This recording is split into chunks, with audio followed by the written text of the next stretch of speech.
Welcome back, ladies and gents, to the AoT Chronicles and Attack on Titan podcast. I am your host, Chaz Mania.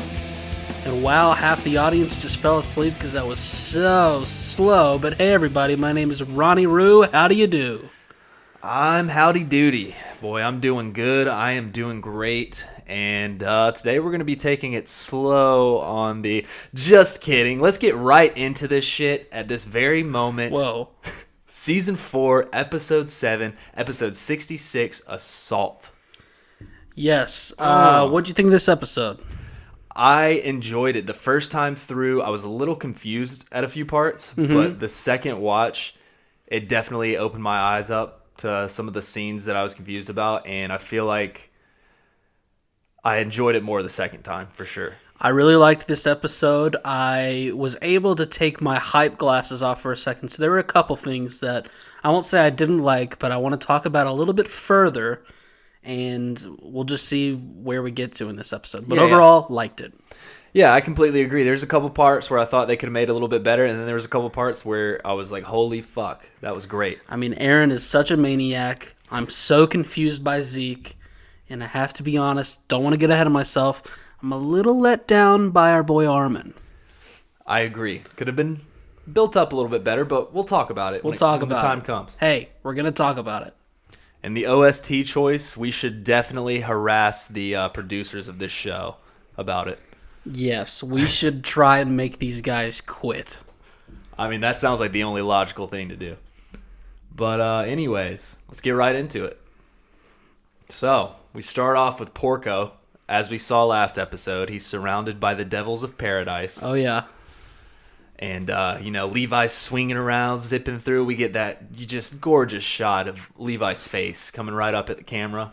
The scouts have been running some super drills because they are weaving in and out. You can't even keep your eye on one of them. Yeah, they've 100% been training. They look a lot better and organized than they did with Erwin in charge. It's probably because my girl Hanji, she knows what's up. She knows what to do. But whoa. Is Peak. that Erwin slander on the podcast? That's not Erwin slander, but my girl Hanji, she knows what she's doing. I would argue that they now realize how serious the threat truly is. No Erwin slander. You're right. He's still my favorite character. Gulp into the microphone. And best girl Peak shows up. Well, Hanji's best girl, but Hanji's best woman. We'll say Peak is best girl. Well, best girl's Mikasa, but... Well, you're right, and don't know what I'm saying. Yeah, you don't have to keep trying to make a name for it. You can just call her Peak. Peak comes strolling up with the good old pansy unit, and they just start obliterating a couple of our buds. Yeah, I mean, no matter what training Hanji has put them through, there's nothing that can stop bullets flying into your back from behind. Yeah, and then we get a sick-ass action shot of Jean swinging around. He's dodging the bullets, and then he just zips right through a window. Classic window break, hides behind like a desk or something or other. I love this, too. It just makes me think back to the good old top 10 squad of our... Oh, yeah. Of our 104th. And it just shows how skilled Jean really is. He's right up there. He's not a Mikasa or a Levi, but he's a badass. And I'm glad to see later on where the Pansy unit has seatbelts in these things, because I know that Peak is used to being in doggy, but if she moves around too much and gets out of that formation, or that position, I should say, it's going to be really dangerous inside those turret bunkers, so I'm glad they're strapped in and ready for a ride. Yeah, I love these guys. I really hope nothing happens to them. So after Jean flies through the window, Peak realizes, she's like, it was all worth it, me getting this equipment and strapping it on, if you know what I'm saying. Strap it on, boys. And she's like, if I hadn't done that, I wouldn't have been used to my full potential, so let's go. And I say, I'm not normally one that likes to deal with strap-ons, but Peak, strap it up. Because, let's be honest, my full potential, if I'm not equipped with multiple weapons and 8 other people on top of me, just not that impressive. So we still got Eren. He's holding the Warhammer Titan in that beautiful crystal ball. And it uses one last dope-ass move on him. And talk about what you saw right here. Well, I saw a little maid inside of a crystal ball somehow erupt a tree from the ground, is what I saw, Yep. Chad. Were you seeing the same thing? I saw the same exact thing. And I tell you the other thing I saw. Eren's face, his Titan's face, gets a little bit skinnier every episode, I think. And I've got a hot take about that at the end. This chin is getting more and more aggressively pointy and sharp. And his ears are getting pointier every time. This shit is crazy. He is turning into a devil right before our eyes. Wow. But yeah, that tree is the same tree we see in the outro with Falco. Okay? Yep. So we got we'll talk about that a little bit later on, but we think there's some meaning behind it. But yeah, Eren, luckily though, his left arm, he hardens up his whatever you call it, his is it not tibius? What is those bones called right there? Tibia? Tibia's in your leg. Oh yeah, it's tibius. It is tibius? Your elbow bones connect to the funny bone, and the femurs connect to the toe bone. Okay, so he hardens up his left arm. There we go. And one of her spikes gets caught on it, so it doesn't. He just hardens up his forearm. His left forearm. The two bones that I broke in my arm that I can't remember what they're called. Wow, you broke them and can't remember the name of it. They told me like 500 times. Still don't remember. But yeah, saves his neck. That would have honestly, if you think about it, that would have probably went right through his neck and nape and killed him. Yeah, that was it seemed to be the Warhammer Titans' last ditch effort. Yeah, and so close. Give a round of applause because it was quite an effort. Yeah, and I just have to think that from inside a crystal ball, like.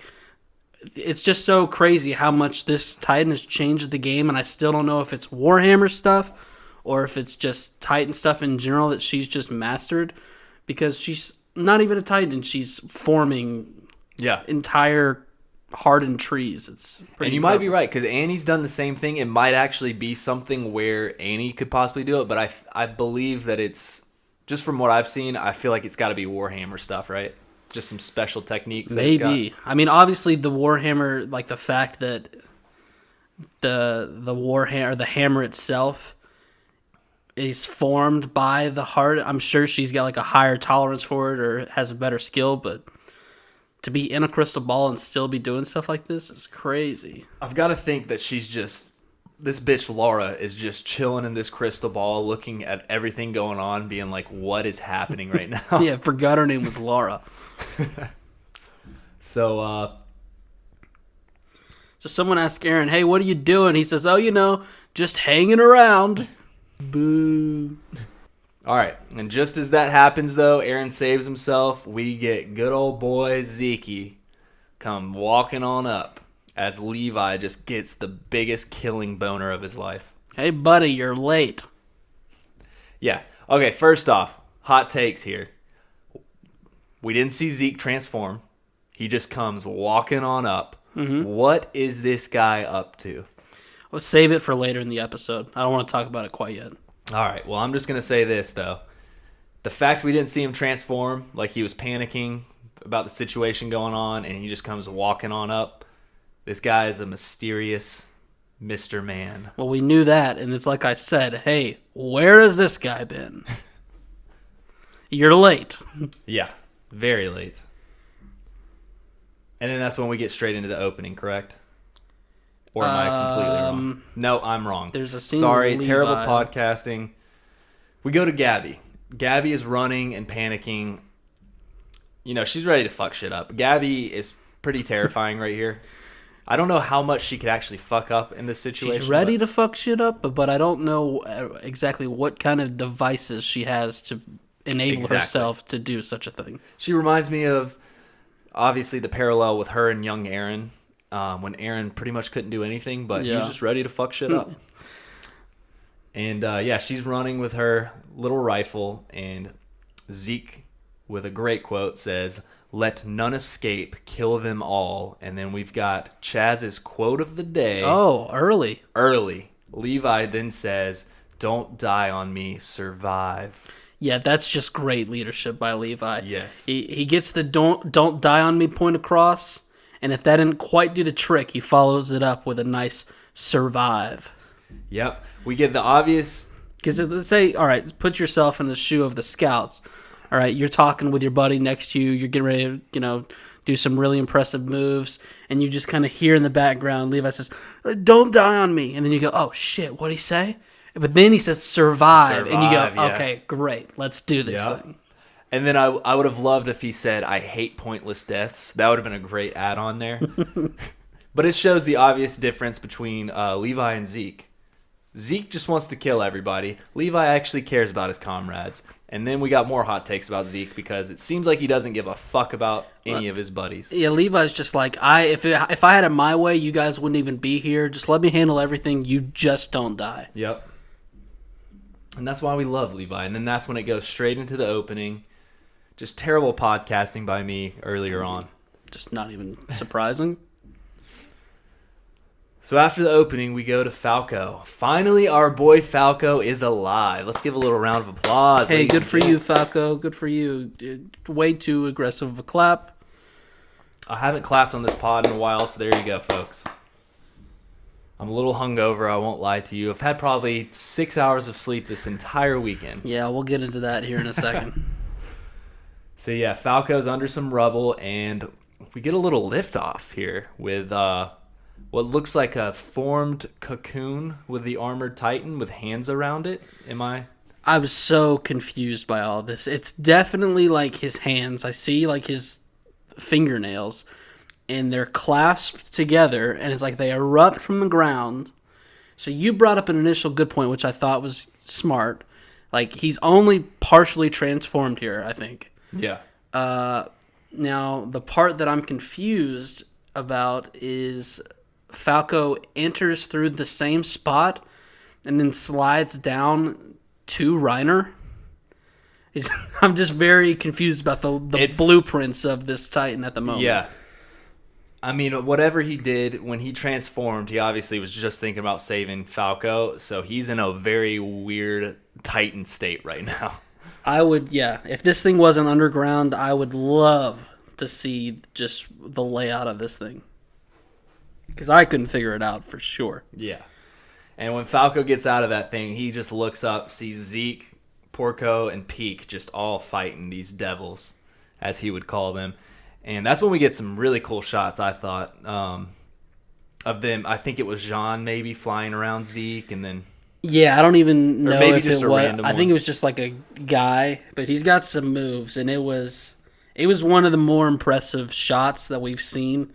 How it swings through literally every single Titan that's on the battlefield at the moment, or at least like on the Marlian side, and it was just really cool.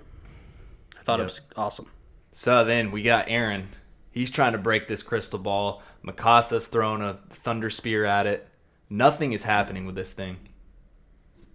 And Falco says, "Oh wow, it's Eren Kruger up in that tree up there." And then he goes, "No, it's Eren Yeager." Eren Yeager. I just feel bad for Falco. He finally found himself a good old pal, Mr. Kruger. I know, someone that was just on his side. He ends up just being a devil. And look at him now. So yeah, Falco gets back into the little cocoon, and he gets a little flashback of Reiner biting his hand right when Eren's transforming, in the most ultimate big brother move that Reiner has made this season. I love him. While he's tackling Falco to the ground. Yep. And he's just protecting our baby Falco. Reiner, he's such a good guy. This poor guy, though. I know. This poor guy's been through it all, but him and Falco, they're close to my vest and to my heart. I've got a soft spot for them. Super, super weird that you're wearing a vest tonight. Well, it's because I was going to make this reference. I'm planning it all out. Interesting style.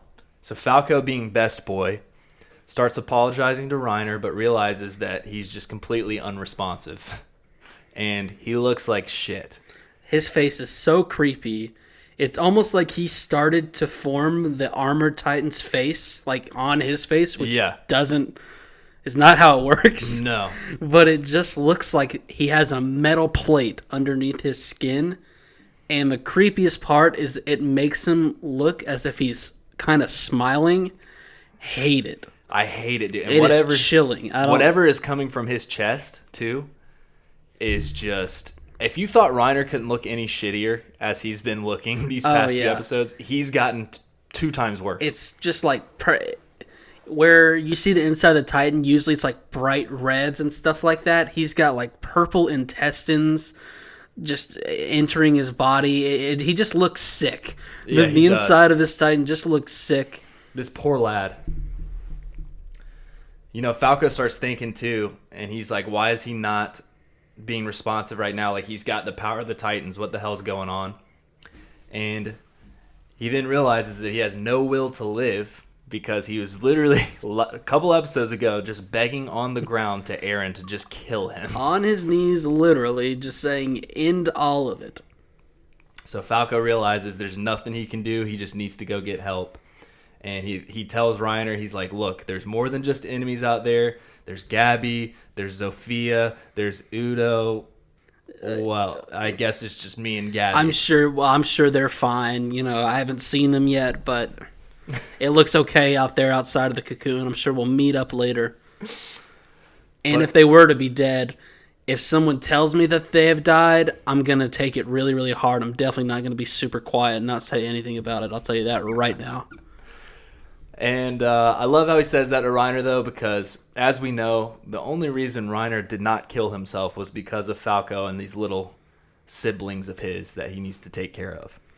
Yeah, as if he was in a bad position when he was literally on his knees. Let's not forget when he had a shotgun inside of his mouth.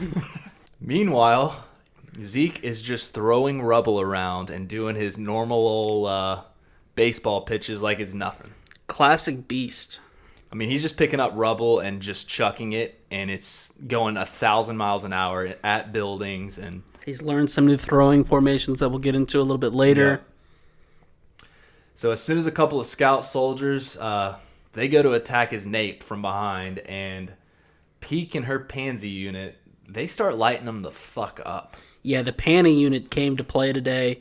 They had pretty accurate shots. I got to give them credit. Yeah, I agree, but especially with Peek moving around a little. I think she was a little still right here, but I mean, just the fact that they can just just right on target is just amazing. We kind of made fun of. We kind of made that was a good sound.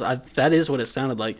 But yeah, as far as even though they don't look like much to worry about, they seem to be pretty adequate when it comes to shooting moving targets at that. Yeah, and then we've got. They start to go after Peek, some of our other scouts, and Porco just jumps up and slices him up with his claw. Another very impressive play. It was a great jump. He would be a fantastic asset to our adult co-ed volleyball team that we play on. We're 0-12. Yep, and for some reason, even at 4'11", you guys always put me right up at the net as if I'm going to be able to block a shot or anything. I've told you many times I'm more of a bumper, put me on the back line. But you guys always laugh at me and put me right up there at the front, and I just watched the ball go over my head for an hour. It's pretty funny. That one time when it just slammed off your head and actually went to the other side, that was so sick. Well, that was my top play of the season. Porco's a goddamn problem. Okay, let's get into this right here. I don't know how much of a problem he is. Well, he's a little dangerous, man. I really dig his Titan. His Titan's dope. It is dope. He's just a little hot-headed. He is hot-headed, but the Jaw Titan is way better than we could have ever thought. Yes, I agree on that. On that point. So, Porco exits his nape, and he's telling Peek that the Ackermans are hiding somewhere, and that's our biggest concern right now. That's my favorite thing about Porco is no one else other than I guess the Beast Titan. He mentions Levi a little bit later. No one's talking about him.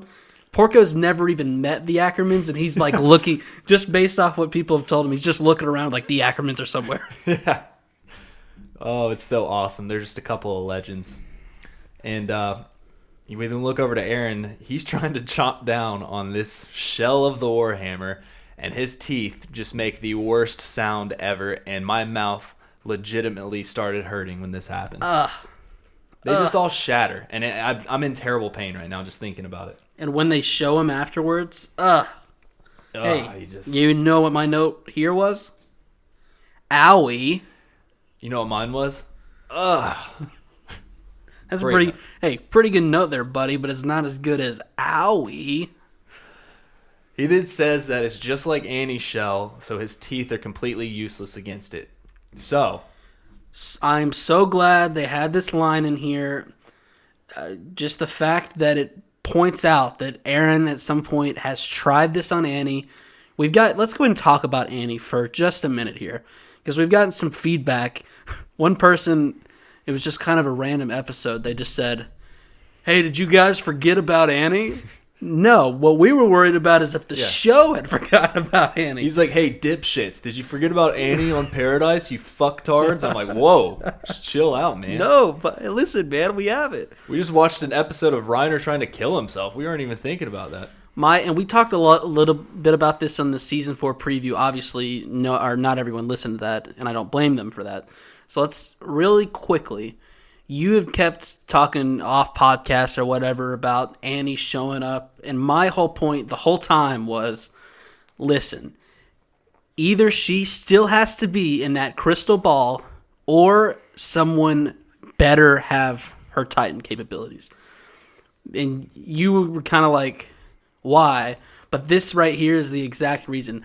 The Eren that we've seen nowadays, he's taken too many precautions that there's just no way they would just let her out of this thing and try and use her as leverage of some kind or anything. So the fact that at least we know they've tried this gives me hope. Well, at least we know that they've tried this. Maybe Eren has been the only one to try. He could have snuck down for all we know and just tried to chomp on her without anyone knowing. People might be like, all right, we don't need to eat Annie. Let's figure out something else. And I could see him being like, nah, fuck you. I'm going to go do it anyways. But I'm assuming this means she is still deep underground to where if she did get out of it at any time, she couldn't really do much, right? Is that your thoughts behind this? Oh, yeah. I'm assuming at this point in time, she's still back on Paradise, being guarded by, military police, the garrison. Okay. Dot Pixis. Yeah, I do like that, though, how, if they can't do anything with her, we're just going to keep her, detained. We're not going to let her do anything. But this is another thought I had. If Eren actually did eat her, if he was able to do that, would he even get Would her? he grow a vagina? That's a very good question, Chad. Thank you. I was going to say a giant, I'm not going to say the word because I don't like the word, but I was going to say clitoris. Hey, I got a question for you. Why? Why were you going to say that? Yeah, just edit that one out. That's a terrible word. I don't even think I said it properly either. Well, I've never said it properly, and I've never found it properly. I'll tell you that. I'll tell you one thing, you creepy pediophile. You definitely did not say it correctly. And if there was ever a time where I would have put all my money in on the fact that I had a cunt coming my way, you went with clitoris. And that is why you are just getting better and better at this podcasting. Thank you. Thank you so much. But what I was going to say is, he's definitely not growing one of them bad boys. But would he even obtain her powers? Because it is called the female Titan. Would it just go to a random female baby that's born? It certainly would. It certainly would. Did you write this story, Ronnie? I've been in direct conversation with all the producers getting absolutely shit on because they're just really looking for a friend in times like these. So they've told me the entire plot, and it certainly is. No. You're like, I really hope they play UC Big Girl when Annie comes out of her shell. Yeah, I don't know. That's a good question. Thank you. Thank you for pointing that out. It's great work. But yeah, I've been in direct contact with Isayama's son, and he mentioned the clitoris as I did, and it sounds like a dinosaur. Maybe there's a dinosaur that'll show up. We saw my top 3 dinosaurs: the Stegosaurus, the Tyrannosaurus Rex, and of course the clitoris. Dude, we still have got to have dinosaurs in this show. Am I not right? Season 2 opening. What the fuck is going on? Why the fuck were a bunch of clitorises running around behind the Beast Titan? Oh my god. I'm just glad Zeke's on the same page as us. Is the clitoris... It's not an herbivore, right? It's no, it's is it an omnivore? What do you call that It thing? strictly takes in meat. Oh, you you're know right. what I'm saying. God, dude, I can't even think. Carnivore. Jesus Christ. I'm just grade A stupid. I can't even think of that. What is it called when they eat both? Omnivore? Nice. All right. Who needs school? Yep. There's science class for you, folks. Is that science? Yeah, that's science. Okay, so Certainly not English class. Porco. Whoa, I might be way off here. I'm so off track. I have no idea what we just talked about. We certainly did get knocked off the rails a bit, so go ahead and take your second to find where you are. Okay, here it is. Eren then realizes that the Warhammer is completely exhausted and that it probably used its final move on him. And he proclaims that he's got plenty of moves left. He's like, fuck that. He's like, I've got plenty of energy in the tank. I'm just getting warmed up. Yep. I can make my Titan look even scarier. So he gets out of the nape, jumps off in just absolute badass fashion. He is... Oh, yeah. Eren is a monster, but he is also... Give it to me. Dope as fuck. Give it to me. This guy, I would let him just... Give it to me. Get to the note, damn it. Porco basically says Eren is a monster, and he's like, this guy still has that much fight left in him? Hey, buddy. You're about to find out. Whoa. Give it to me. I was waiting on it. Peak says there's no need to rush him because they got control of the battlefield and they'll have to refill their gear soon. And I'll tell you this right now. That went one ear out the other for my guy Porco. Yeah, this guy is, whoa. He's like, yeah, I got you. And then she says the army's surrounding them as we speak. They'll be absolutely fucked soon. Give it to me. Come on. They stand no chance against Marley in a real war anyways. Holy shit, this is taking so much longer than it felt like when I was watching it. Porco says, but if we take out the... Porco talks again? Dude, do you not remember this? Holy shit, shut up, Porco. He goes, all right, boy, let's take out this founder. And he's like, he's not going to begin the rumbling if we can just fuck him up real quick. He's their trump card. Let's go after it. And, yeah, Peak's like, no, chill the fuck out, Porco. You're acting like Eren in Season 1. We're going to protect the war chief from the Ackermans. Fuck you. Porco, like you said earlier. Yeah. I feel like I'm so ADD right now. Dude. Because give it to me. What did you take before you came over here? I got way too hyped for this moment of the episode, clearly before it was time to get hyped for that moment. Okay. Zeke gets a hard-on. Okay, whoa, this is just terrible note-taking. Did you forget to put the note in there? Which one? You never even said that he retransforms. And then Eren retransforms. Hey, this was cool. Wait, didn't I just say in badass, and he jumps off, bites his hand in badass, like, moment? I did definitely say that. I think you just said he jumps off.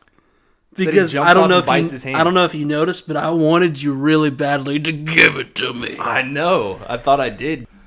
All right, we're just way off track here. I'm sorry, folks, that... Then you just hopped and skipped right by it if you did talk about that. No, we got to talk about this for a second. Okay, he retransforms for the third time. But listen to this, though. It's stupid that I skipped over this because I had a whole take on this. Exactly my point. I told you. I'm hungover on 6 hours of sleep since God. Thursday. This podcast right here. Oh, man. Lost so all my I money wasn't gambling. crazy. I am a fucking... I wasn't crazy. It happened before all that stuff that I... Okay, he retransforms. Uh-huh. He looks even scarier. And I've got a hot take here. And perhaps skinnier. But this is his third time. And as we know, in Season 3, Hanji did say during the hardening experiments, he could retransform up to 2 to 3 times. Mm-hmm. So we know he can do this. He's just gotten even better at it. In hell, that was 4 years ago. Yeah. He he's a whole different dude. I mean, here's the crazy thing. You're saying 3 times. One of them obviously was last episode.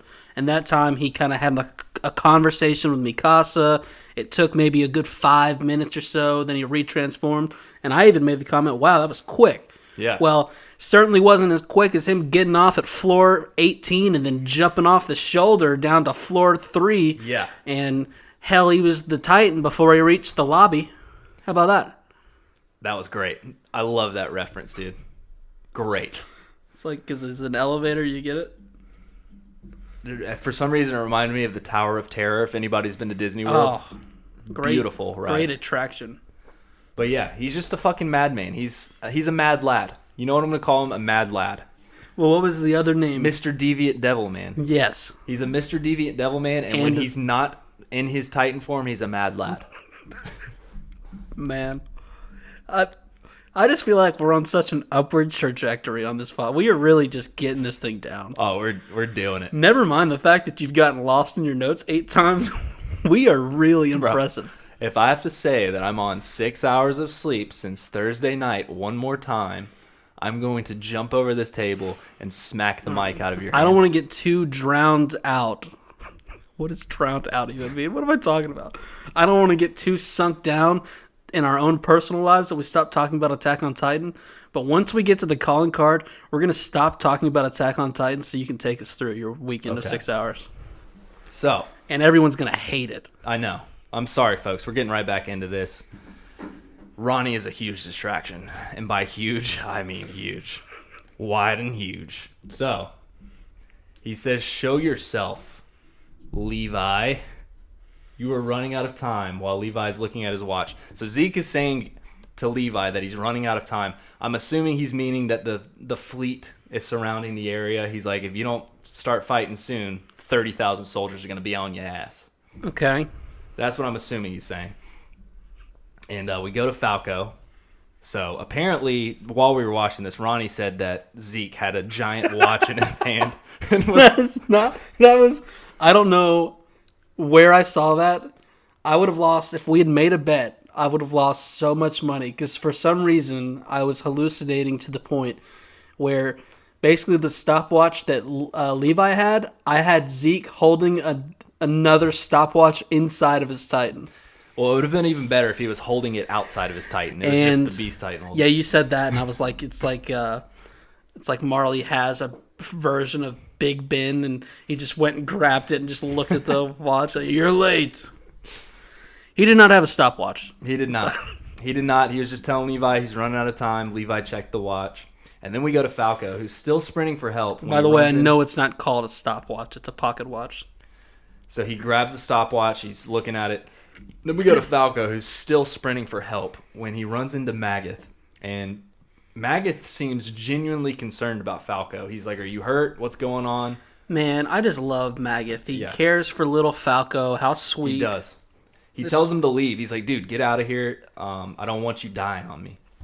And he explains what's happening to Reiner, though, and how Reiner saved him. But Reiner is for sure in deep shit, and it's all because of Eren Yeager. So then we go over to a dock. The dock stations for the ships, the port. And we've got all that whole fleet coming, the Navy that Magath was talking about last episode, and it's a lot of ships. They're on some naval brigades. Yeah, we still got some trains on the way, too. I don't know if you remember that. Oh, I remember the trains, baby. Okay, we got some trains on the way, and we've got the Navy right here, right now. And as one of the captains is talking, he sees a little sailboat. This one guy in the boat, he has such an aggressive mustache, it made me a bit uncomfortable. Yeah. He starts telling the sailboat, he's like, dude, can you not see that the entire Navy is here? Get out of here, bud. And this guy's got a green jacket on with his hood up. Well, it's not exactly a jacket. A green cape up with his hood up. Like a cape, hood. He's not wearing a Letterman jacket or anything like that. As he takes the hood off, lo and behold, it's Mr. Armin fucking Arlert in the most non-built-up transformation of all time. With a terrible look in his face, like he just does not want to do this. I don't blame him. He's a good lad. just nukes the entire fleet of ships, which is so badass that they had that plan from the start. Yep. All right, let's break this thing down. First and foremost, this is a great war strat, great plan. They needed to do this. Much needed. I'm just I felt a little let down, but I don't know why. I don't know if it's because I got my hopes up too much that Armin was gonna, do something, say something badass, and then transform midair, or if he was gonna meet up with Eren and then they were all gonna clear out, and so he could do his thing. It just the fact that he starts to transform, we don't even see him after the transformation until later. It cuts away. It just, something about it just didn't, especially the second time I liked it a little bit more, and I realized this is super important. They need to take these ships out. Armin is literally saving the day by doing this, but yeah, it was just one of those things which it works for his character though, is what sucks about it, because he's such a shy, just like innocent man. He does. I mean, the look in his face. He doesn't say anything badass, but I expect that from Armin. It's not like Armin's gonna be like, and I'm about to fucking kill all these people. Yeah. And he just does it. But I think I was going to go back to this. Bertholdt, when he transformed in midair, it was almost like he did that to cause less destruction, to where he didn't kill Eren and Reiner. Armin right here on the ground, this seems like it's way more devastating than when Bert was in the air. Do you have any take on that? It definitely... Because it craters the entire ground. No, you're right. There definitely was not a crater like this when Bert transformed anytime. Yeah, because it was like when Bert actually did his nuke option, he did it so high up that it just leveled the houses and stuff that were right under him, and it didn't really fuck up the ground that much. His was almost like a super heat blast that spread outwards, whereas Armin just... It just, all wrecked the entire... The ships, the water, just everything just got fucked. Here's my take on Armin. I feel like he's been here for quite a while.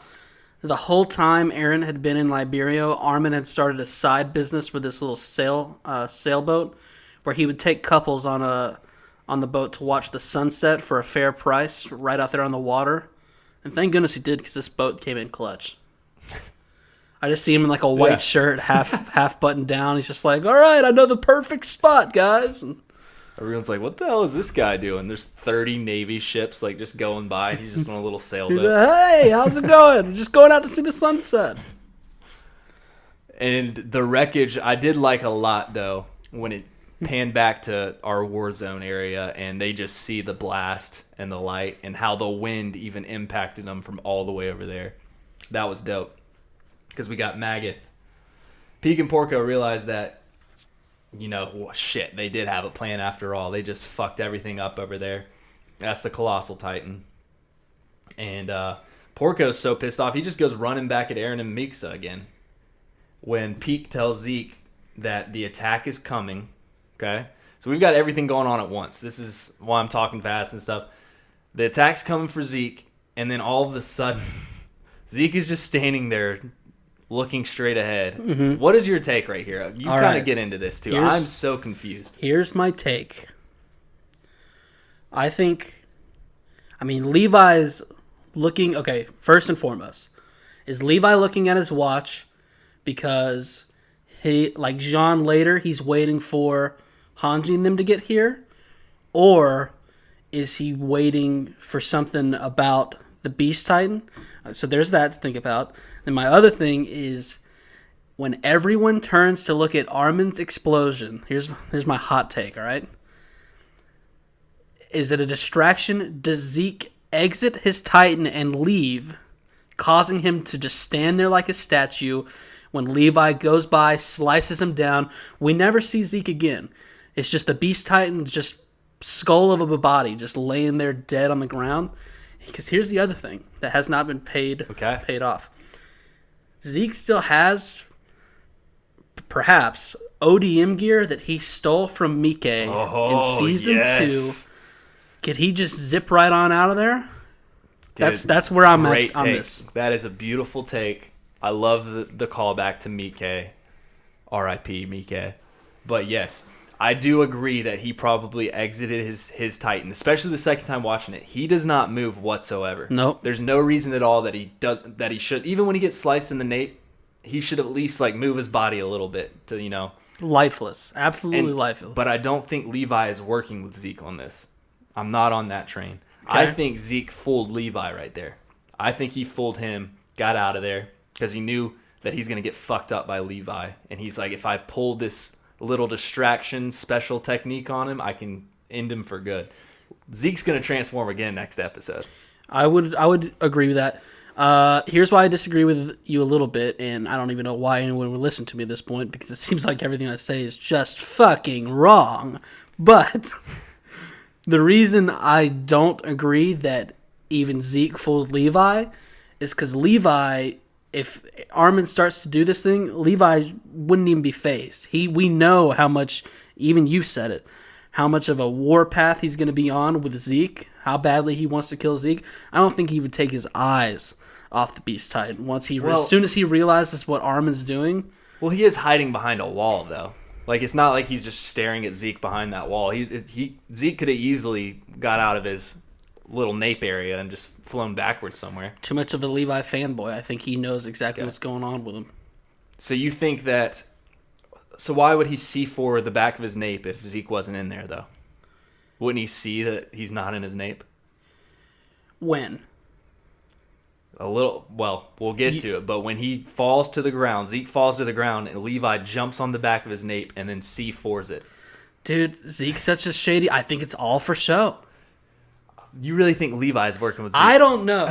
Dude, what is happening in this show? I don't know. Zeke is the most mysterious man I've ever fucking seen in any show, and I want him to be the front man of every episode from here on out. Because think about it. There's a shot earlier on in the episode when the Beast Titan first walks up, okay?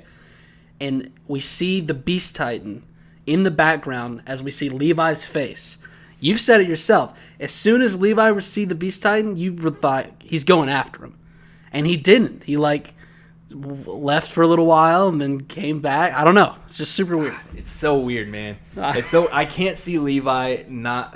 After his promise to Erwin, I can't see him not wanting to fuck up Zeke. If he's working with him, I'm honestly going to be a little disappointed in the show. I want to see a full-on fucking rematch. Levi and Zeke, not this bullshit that we just got. There's no way that he's working with Zeke. I don't necessarily think you're wrong, but it's just all super...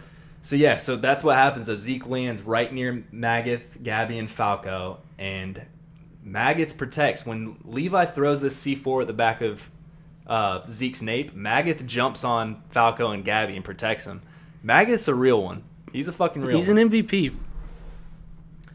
So, as we get that, though, the Peak unit takes a few more out, with their little machine guns, and then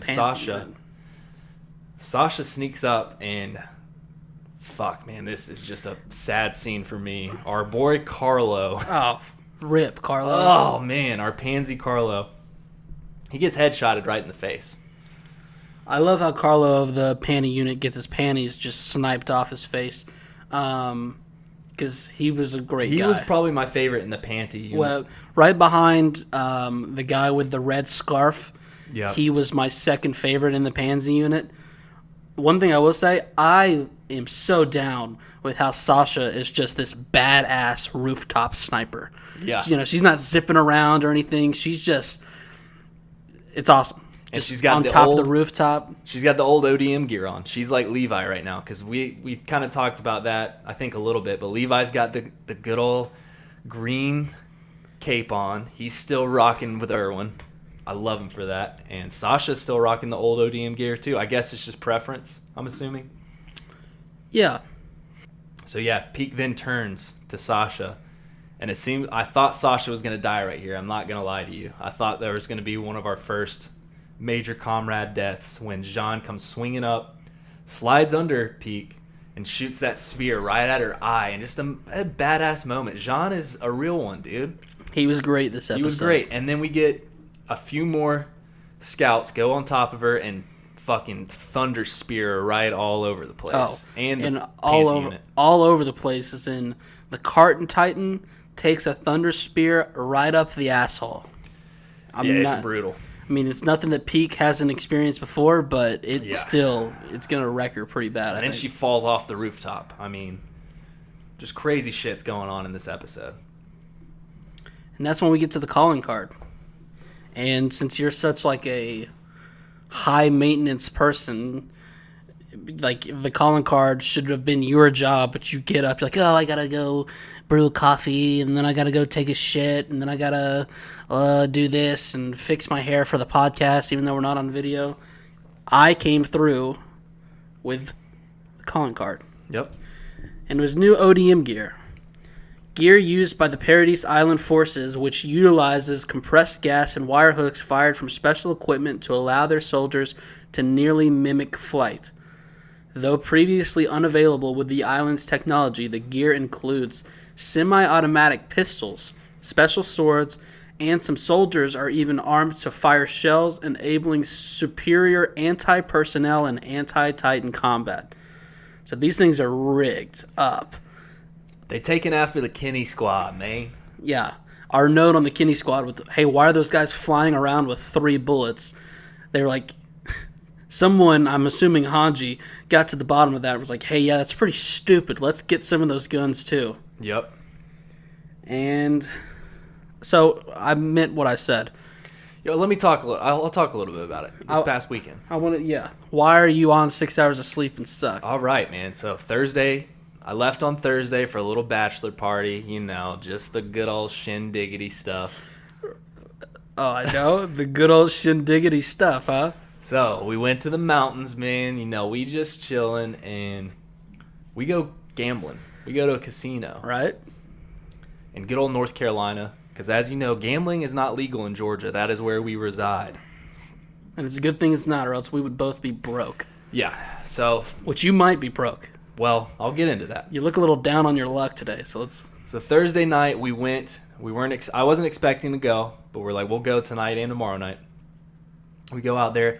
I put in a little cash. I'm learning how to play some craps, how to play some blackjack, and I lose my cash. It's just like $50. I was like, that's fine. I learned how to play. Tomorrow night, I'm going all in. It's not. Tomorrow night is my night. Tomorrow night's my night. So, you know, I've got a few hundred in cash. I got it from, instead of buying some more equipment for this pod, I decided I'm going to gamble it all so I can get more expensive equipment, if you know what I mean. Mm-hmm. We go out Friday night, stay out till 6 in the morning gambling, and I lose all of my money. I had about 7 Red Bull vodkas. Right. I was just on one that night. I was so hyped up that I even pulled more money out of the ATM and lost it all. At one point, I don't know if you even remember this, I got a Snapchat at about 3:30 in the morning, and you weren't hitting your vape. You just had a straight up cigarette. I don't smoke cigarettes, but I smoked a lot of them that night. And I was like, oh, God. Yeah. It was pretty brutal. But, you know, all the donations and stuff we get for this pod, I'm sure it'll just go right back. You want to in give us pocket. a ballpark? What might have... I started off playing craps Friday Okay. night. Put 25 in, a measly 25. Right. Nothing. Was up to 240. Nice. I was like, okay, man, this night's going great. I am just on one. No reason to stop at that point. Got all the way back down to $10, so I had to put in some more money. Okay. Got my money back plus $10, so I was like, all right, I'm taking it out. You know, that was risky, but I just gained $10. I mean, I'm fucking on one tonight. Go play some blackjack. Lose $100 instantly. I'm talking 2 hands, I lose $100. Okay, all right. So High stakes. Within a matter of 3 minutes, I've lost $100. I throw in another 100. 5 minutes goes by, lose it. I'm like, all right, I've got to chill the fuck out. I just lost 200 in 5 minutes. Things are happening quick, but the Red Bull vodkas are flowing. And so I pulled out a couple $100 more from the ATM, and I was like, I'm going to go a couple easy. $100 more. Huh? Yeah. Like, I'm going easy tonight, and I was like, I'll just do small bets all night. I'm winning this shit. And a few hours go by, and all my money's gone.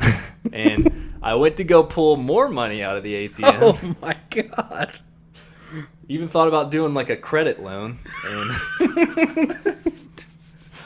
And one of my buddies who was sober at the time convinced me not to, and respect to Carter for doing that for me. Good play, Carter. Yeah. That's So I only lost a few $100. By a few hundred, I mean 500, and I spent some. Dude, we didn't get free drinks there, so I also bought every drink I've bought. Did not count to what I just told you I lost. So in total, this whole weekend, I probably spent about $1,000, and I don't want to talk about it. all right. And oh yeah, I was up till 6 a.m. every morning. Woke up at like 9 a.m. every morning. So I've got maybe 9 hours this entire weekend. Well, it sounds like a hell of a time. So I'm glad to see you here doing the. We told that story. A lot of people are going, "Hey, that totally killed the momentum." Were we even talking about Attack on Titan? Yeah. But we just want to show you guys what Chad went through over the weekend so he could be right here with you guys, with me, talking about some good old Attack on Titan.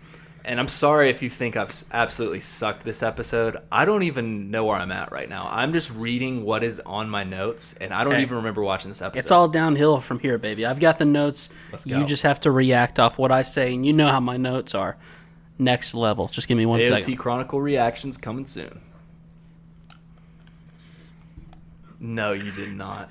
So we join back You in did on the not just do radioactive wasteland that Armin the Colossal Titan is left behind.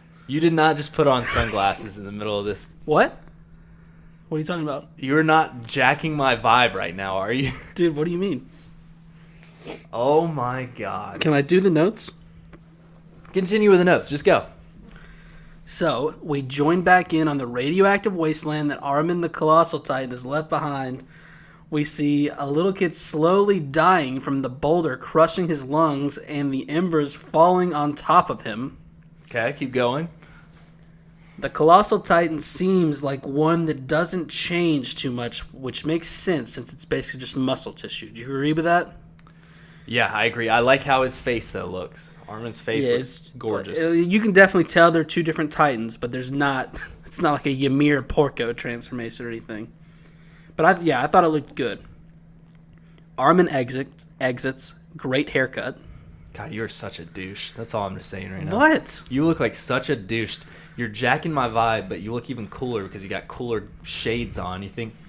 Yeah, I God, just keep got some going. cool frames, right? Well, how about this, dude? How about the fact that Armin just fucking obliterated children, and we're not even talking about it? Yeah. You want to know what's up with the sunglasses? Yes. I hate that I'm constantly the bad guy, and then people swoop in to like prop you up. So I'm buying in, dude. We got way too much feedback saying people liked your douchey ass sunglasses, so I'm just going full on Yeah, sunglasses. because you looked like you're just an asshole, and everyone knows that, and everyone loves me. I'm just Thanks, I'm trying to outdouche you, and people will probably hate me for it. But you know what? It's fine. I march to the beat of my own drum. I'll post this pic on Twitter, and I always will. People will agree. So,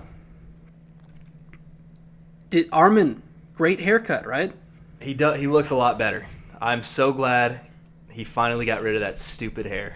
It's kind of dark when you wear I'm so glad you got rid of those when stupid you wear, glasses. Well, I don't too. want you to say that. I got the picture. I can't wait to post it. He looks at what he's done and he asks the spirit of Bert, "Are these the sort of sights that you saw?" Whole lot of S's. Way too many like S's this, talking dude. to Spirit Bert. I like this because he knows. Just thinking about Bert at the very beginning, kicking the wall in, he just instantly sees like rocks flying and killing children and shit. And Armin's like, "Holy fuck, is this what Bert's been seeing?" I wish like a little ghost version of Bert protruded from the sky and he just went, "Yes." How much do you think Armin is intact with Bert's memories? I don't know. We might talk a little bit about that later on. Okay. We're back with Falco, who is standing with the cart titan, and Jean dives down as Falco says, "Please don't." But Jean doesn't hesitate and shoots his thunder spears. Great callback to when he hesitated in season 3. Oh, yeah.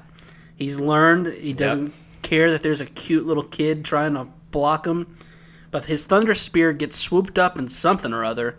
Jean isn't sure if it's his fault or not, and I don't either. Although your mouth, it's very small, so it was gaped wide, but for you that still means it's just like a little tiny hole. Yeah, you got I've got really a small mouth, as people know. That's how I can't. There's no way I could be a whatever they call it. Well, yeah, when we go to McDonald's, they've got those really thick straws. We actually have to go over to the Wendy's next door and get one of their straws just so you can drink. It's ridiculous, dude. Yeah. I guess it was it Peak exiting her Titan, that the wind from it? That's the only thing I can figure. But, dude, you know what it is? Paths, baby. They don't want our boy Falco to die. He ain't dying. There ain't no way he dying. Wow. Paths are swooping down and saving his ass right here. Yeah, how about that? Paths. Good note. Paths. Definitely doesn't seem like the easy way out. So, Peak is in bad shape, dude. Yeah, I'm somehow still extremely attracted to her. Just blood all over her mouth. So Magath takes out a scout and shouts for everyone to protect Peak. Porco keeps falling further apart now that he sees that she's down for the count too. He leaps toward Eren and is met with a mean right hook. But he manages... I didn't even catch this the first time through because it happened so quick. He manages to grab a hold of his arm and at the last moment bite the entire thing off from the elbow down. Now, when I say I missed it the first time, I definitely didn't miss Eren getting his arm taken off. I was just like, how did he even pull that bite off? Because, Eren punched him away, but as he's, falling away from Eren, he grabs a hold of that arm and chomps. Dude, the Jaw Titan is a goddamn problem. He then claws at Eren's face as he goes for the nape, but the Attack Titan uses the crystallized Warhammer Titan to protect himself. The Jaw Titan climbs up a beanstalk that somehow made its way into the battlefield. I think it's just the hardened tree that the Warhammer Titan made, but the way the lighting is, it looks like a giant piece of broccoli. I'm just saying. It does. It really does. Mikasa, she's assessed the situation and came to the same conclusion all of us did, which was, man, this jaw is nothing like Ymir's. Yeah, that's exactly what I put in my notes. We've all been thinking this. Someone finally said it. Mikasa just came right, and then even Eren's like, oh, so that's what the Jaw's Titan powers are. I had no clue based off that cunt Ymir. It puts in perspective, though, how strong and how powerful his claws and teeth really are. The fact that he can swipe his claws and make a dent into the fucking crystallized ball. Oh, yeah. So Peak, she seems like she's slowly dying. Her body can't heal fast enough. Gabby says the Cart Titan, unlike the Armored, is not known for its toughness. What do you say, Chaz? Is she done? No, there's just no way Baby Girl Peak is done for. I think it looks like her intestines are they're soupy, like Ymir's were. She's got a very giant hole. It's almost, I think, like a thunder spear literally went through her stomach, is what it looks like. I think she's going to make it back. But yeah, I would say her intestines are kind of souped around. So you really, are you being serious? You really think she makes it out of this? Or did you just want an excuse to say that you think Baby Girl Peak is all right? No, I think she makes it out of this. They've got her in safety. I think she's just going to barely hang on. She'll barely heal herself. Okay. And then, yeah. All right. I kind of hope that you're right, because at this point I was waiting for someone to pull out some Titan serum to make one of these little warriors the Cart Titan, but I don't want either one of them to be the Cart Titan. And I think, too, that she's definitely out for the count for this whole battle. I don't think there's any way possible she'll be back in this battle. So Porky's with them right now, and obviously they're not going to trust him with the Titan serum, so nothing's happening at this moment anyway. So Gabby asks Falco where Reiner is, and Falco says he's buried underground and that he thinks we should just leave him out of this. He's like, trust me, the guy's having a rough time. I could say that he's alive, but I don't know if that would really be telling the truth. So she also asked, what about Udo and Sophia? Are we just going to let them... basically her point is, are we going to do nothing even after they killed everyone, including Udo and Zofia? And Falco doesn't really react. He just kind of like, this is what I imagine should be the first time he's hearing this. Yeah. I mean, sure, maybe he's kind of seen the situation and put 2 and 2 together when he sees Gabby and they're not there, so he's already kind of made momentary peace with it. But it seems just like at this point, so much shit has gone down that he probably didn't even really register that. He heard it, but in this situation, if you think like a little kid, the adrenaline going, you're just trying to survive yourself. And also, I mean, to kind of maybe his credit, these kids have seen battle before. Yeah. Like, it feels like this should be the first time that they're being thrown into this. But no, that first episode, they had bullets flying all around them, so... But maybe they're just kind of they have been in battle, but this is just a straight up terrorist attack. This is terrifying on different levels. But yeah, they are used to dead bodies. I'll give you that one. So Gabby walks over to the window where she sees a giant Zeppelin making its way into the battlefield. I love calling them Zeppelins. Yep. And where we see your girl Chad, and holy shit, it's a black guy. Hanji-san. Oh, she looks good, man. She doesn't have the stupid bandage around her left eye. Well, she only had it for a little bit, season 3. She looks so good. Her hair is done perfect. Who is her hairstylist? Do you think our boy, let me see right here. I've got a great note on it. Where is it at? Wow, you got a note, huh? Where's it at? Good to know that you've been keeping up with your notes. Oniakopon. I wonder if he helped her do her hair before they started this mission. It's just beautiful. It's just gorgeous. And man, oh man, do I want to get inside that. Okay, I think Hanji's nose got bigger. No, she looks great. I think her nose got a little big there. A little bigger bit of a nose. Just saying. She looks fucking great. Dude, how cool is this, though? They are in talks with other nations, and they're getting help from them, too. This is sick. Yep. That we knew that the conspirators, these are obviously some of the conspirators. Right. This is dope. Yeah, so that's cool. This guy's just driving this Zeppelin around, and he's doing a fantastic job. Seems like they're staying true to the plan, because the lights were meant to show them the path to get to wherever they were. I guess they didn't know where they were going to end up in the city, so they said, we'll make the lights, make you a path, you just follow the lights, and that's where you're going to get to the majority of the scouts. And Hanji-san, the commander of the scouts. I love saying that. Commander Hanji. That is awesome, yeah. Yeah. She's had this plan set up, and this is something Erwin would have done, I feel like. She's a good commander. She's a good leader, and she's beautiful. And we get Ronnie's quote of the week right here, because Hanji to Armin says, talk about a reckless plan. You get possessed by Erwin or something? And Armin says, I can only hope if it means his strength is with me. Rest in peace, my sweet prince. God, the goat. So the newly handsome Connie lets John know that the giant flying balloon has arrived. Hey, Connie, thanks. Didn't see it. Didn't see that ginormous balloon that everyone stopped and looked at. Thanks for letting John know. I just wanted to say this, too. You kind of left this part out. It's a little disappointing in your note-taking. But Armin did say, if we can't recover Eren and the others, there is no hope for us. Just a great Commander Erwin line. How many times did Erwin say, if we do not recover Eren, there is no hope for humanity?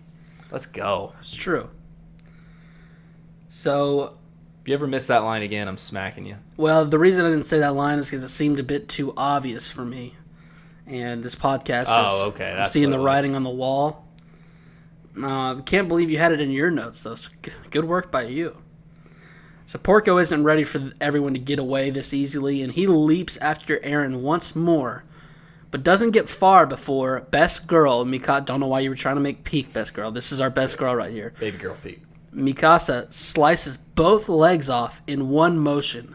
I don't know how this is physically possible. Because it's Mikasa acting. And that's what I was going to say. That's exactly why it's possible. The blades aren't even this long, I don't think. We saw her throwing 4 thunder spears with one arm at one time. She's just a fucking badass, dude. She just zoom, zoom. So Eren picks up the Jaw Titan and spikes it. He then rips one arm off, rips a second arm off, and then shoves the crystallized warhammer made into his mouth and begins to squish his jaw to make it open up. I like to just be in Laura's shoes right here. I like to just imagine myself in this crystal ball witnessing this happening. Now, listen, this was pretty graphic, but hey, don't say the word cunt. Watching all this is fine, but don't you dare say that cunt That's word. right. I'm just glad we're not using the word cunt in this situation, even though it's very graphic. There's no use for that language. Just watch your nice little show and have a good day, okay? So Eren opens wide as the crystal shatters and the blood falls right into Eren's gullet. This guy, it showed Mikasa watching this happen as he's ripping. Well, no, it showed her not watching it. Well, I was going to say she had tears in her eyes because even though this is a very necessary thing for him to do, it is so goddamn brutal and to the point where it's just like we have not seen anything like this in this show. He is on one this season, and I'm fucking here for it. Kill everyone, Eren. Slaughter all of them. Yeah, and all of Porco's inner dialogue's great too, where he's just like, this can't be happening. What is going on? Like, it's awesome. But what is that face? You good? I'm just scratching my back. Why did you look like that? It's just when you got an itch and you itch it and it feels really good.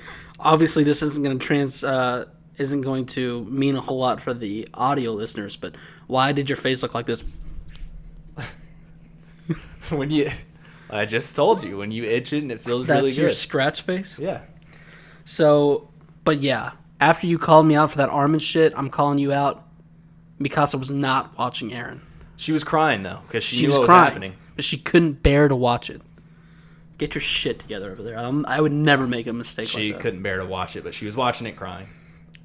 Also, I don't know if you noticed, but I called it Eren's gullet because when you open up that wide and, okay, just fart right in there, and all the stuff doesn't even get into your mouth, it's like falling all over your face, that's when you call it a gullet instead of a throat. It's no longer his throat at that point, it's his gullet. It's like he accidentally shoves it too far in Porco's mouth, and Porco gets the Warhammer powers. So then Eren lets that sink in for a second, the fact that he just swallowed the Warhammer Titan, and then he keeps smashing the Jaw Titan's face into the ground as we get the best shot of the episode, which is Falco and Gabby watching all of this out the window as Porky just looks down with his hand on his forehead as if to say, well, damn, this is not going well. Porky's been great these past 2 episodes. It was just a hilarious cut, because Yeah. after that, it was just like exactly what I feel like I would do if I was in Porky's situation. There's nothing to do. You just got to be like, well, damn it. It was just like last episode when he tells Magath that the Warhammer's getting wrecked. Like, he's just been great. Porky's better than we might have let on initially. So Gabby starts to screech out of the window so forcefully that at one point I got a little scared. I thought she was going to fall out of it. And poor Reiner, he starts to hear her, and then Falco starts calling too. This poor guy just wants to sleep, and by sleep I mean die. And quit existing. And he's telling them to shut up and stop screaming and stop the noise, but they don't. I can actually... This might be in poor taste, but I actually totally feel what Reiner's feeling right now. I felt this exact way when Travis was learning to play the guitar, and I would work kind of nighttime, so I would sleep kind of later into the afternoon. So it would be like 11:30, a perfect, reasonable time to be playing guitar, and Travis would be just slashing some solo out at way too loud of a volume, and it would make me hate life so badly. And I would yell, and he would stop, and then 5 minutes would go by, and he'd start again. That's what I imagine Reiner's feeling right now. He's just kind of like half gone, but he hears him, and he's saying, stop it. It reminds me of like if you had a couple kids in the future, if I ever have kids, if I can ever find a woman that'll actually love me for once. Which, speaking of that, I know it was a bachelor party, so it didn't matter. It sounded like you guys had a good time. You were the only single guy at that event. Well, yes? I love that you asked this. There is actually two other lads. Two other lads. I told you there was a couple numbers I didn't know. Two other lads that were single. Nice. So we all just made out and stuff. Cool. That's awesome. Moving on. Eren starts to bite the Jaw's nape, but is stopped by a transformation in the background. And it just so happens, standing behind one Eren Yeager in his Titan form, is the 10th and lesser known Titan. And that, ladies and gentlemen, is the handsome Squidward Titan. The handsome Squidward Titan. SpongeBob Chronicles coming soon. Yeah. But no, this really is the quote of the week. It was just too obvious, so I went a different direction. Reiner, right before he transforms, mutters, "Why won't you guys?" And then he transforms and just let me die in peace. End of episode. Man. Awesome stuff. What a line. And here's the thing with Reiner. He's missing a lot of armor around his arms and stuff, too. It's definitely... I saw this in the beginning of the season, how much scarier Eren looked. Mm-hmm. We know, obviously, he's a mad lad now. He's Mr. Deviant Devilman. Exactly. So it comes... What I'm thinking it is your Titan has a lot to do with your mindset. That is why Reiner looks like dog shit right now, because he just wants to die. Eren is on one, and he's looking more evil than ever. I like it. Yeah. I like that. Yeah, I mean, dude, how does this go down? I will say this, man. I'm legit pulling for Reiner right here. I want at least a few good hits from Reiner because I love the dude, and he's just had it rough, man. I want him to at least get a few good hits. As a guy who lost $1,000 betting this weekend, yep, what would the betting odds be on Reiner winning this fight at this point? I mean, you might not want to ask me about that, but okay, if I'm going to put my money on Reiner, he's probably plus 1,000. I mean, Eren, sure, he's had help with Mikasa and all these guys on the Thunder Spear. He's been fucking shit up. Now, here's the thing. He has got to be so tired at this point. Yeah. Like, because he has been working super hard, so maybe that helps Reiner a little bit. But Reiner's such a broken man like I've never seen before. I'm going to be honest. Isayama-san, he likes for Reiner to get shit on. He is about to get obliterated by Eren. I'm calling it right now. Eren is going to fuck him so hard. How much lower can this man fall? He is going to get wrecked so hard and just barely be alive again. I'm getting ready to jump through the TV and kill him myself just so this poor guy can go to bed. This poor dude. I feel so bad for him. And then somehow, like, Falco is going to die right in front of him. Like, it's going to be... They're just going to make it the most miserable mad lad ever, Reiner.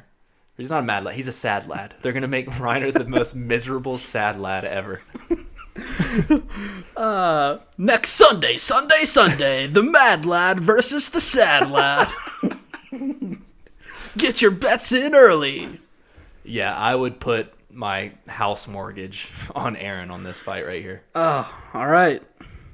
So, yeah, end of the episode. Any final thoughts on the episode as a whole? I wanted to just talk about the outro with the tree, like the coordinate type thing or whatever it is. Because I hadn't put two and two together. So we're watching the end credits, which, by the way, is my favorite ending credit of all time, especially on Attack on Titan. It's just really good. I love listening to it every time we finish the episode.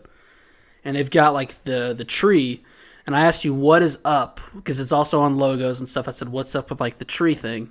And that's where you said, hey, what about this? Paths.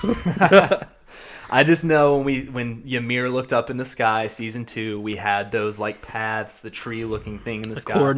The coordinate.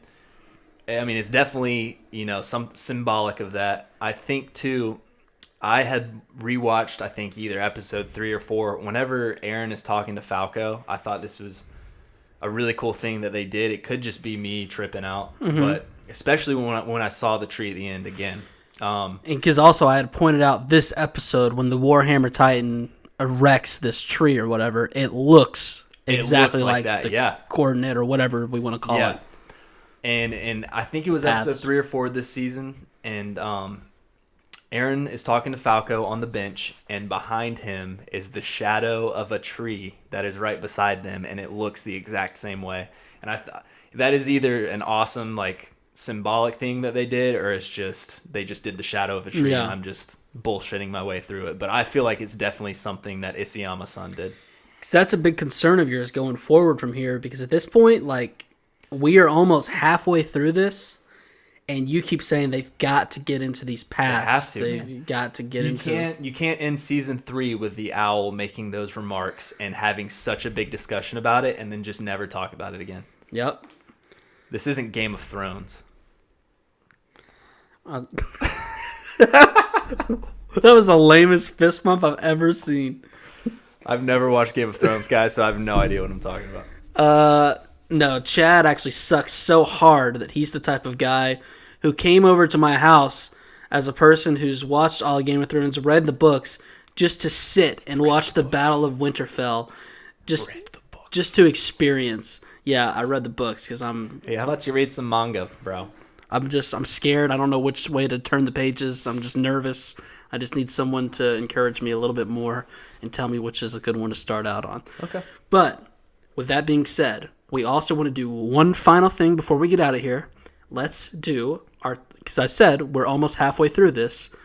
Let's do our top 5 characters thus far. All right, I'm writing mine down as we speak. Season 4 as well. Start it out. Why would that be the case, Chaz? Because I told you before we started, I said, hey, you want to do our top 5 character list? And you said, yes. And then we didn't start recording for another 7 minutes. I apologize, I know, but since there hasn't been a lot of action, start it off for me. I'm almost done. All right, so number 5, I'm going with Gabby. Good one. That's a great pick. Number 5, I'm also going with Gabby. Wow, look at this guy. Number 4 comes in with Falco. Falco, okay. I'm going to go with Peak on number 4. Ooh, really? Yeah, I just, she's baby girl Peak. And baby girl Peak, All right. She comes in clutch, too. She's pretty witty with it. Okay. Get witty with it. Number 3 for me, he just makes me so sad in a way that enthralls me. Reiner Braun. Reiner Braun, great pick. Great pick. Enthralls me. Shut up. Number 3, I'm going to go with Eren Yeager. Number 3, okay. Number 2, I've got Magath. This guy's biggest surprise of season 4 for me, character-wise. I like this guy. Okay. I kind of messed up. I'm not going to lie to you. I kind of messed up my thing. I'm going to change Gabby to Magath. I'll have Gabby at number 6, right behind him. I don't know why I forgot about him. Okay, you just blew this entire thing up. So now Gabby's 6. Okay, Magath is 5. Magath is 5. Because you forgot about Magath. That's what's happening? Peak is 4. Number 3, Eren Yeager. Because you forgot about Magath? Is that what's going on? Number 2. Is it because you forgot about Magath? Is that what's happening? Okay. Yes, I so forgot about Magath. So you slid him in at level 5? Behind Peak?